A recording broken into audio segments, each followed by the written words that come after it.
কই তোরা? ভাই আসসালামু আলাইকুম। এই তো ভাই, এদিকে আছি। তোরা একটু অফিসে আয় তো, তাহলে কথা আছে। আচ্ছা ভাই, আইতাছি। আচ্ছা। আচ্ছা, অফিসে। কি সেটা কে ফোন দিছে? ভাই ফোন দিছে। ভাই যেতে বললো। কই অফিসে? কথা আছে বলে কি জানি। চল যাই।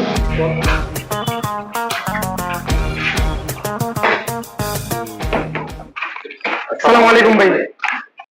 ওয়ালাইকুম আসসালাম। কি খবর তোদের? আলহামদুলিল্লাহ। আচ্ছা শোন, তোকে ডাকছি একটা কাজে, একটা কথা বলার জন্য। আমাদের এলাকায় নতুন একটা স্লোগান আমি অ্যাড করতে চাইছি, যেটা হচ্ছে যুব সমাজের তরুণ দল মাথার ছেড়ে খেলতে চল। ঠিক আছে, ব্যাপারটা তারা মাথায় রাখিস, আর এদিকে এলাকায় যারা আছে সবাই বলে দিস যে ভাই এটা বলে দিছি। ঠিক আছে ভাই। সহমত ভাই, সহমত। ঠিক আছে, তাহলে তা দেখ। ঠিক আছে ভাই। আসসালামু আলাইকুম ভাই। আর মামা নিমাই খেলি। সেটা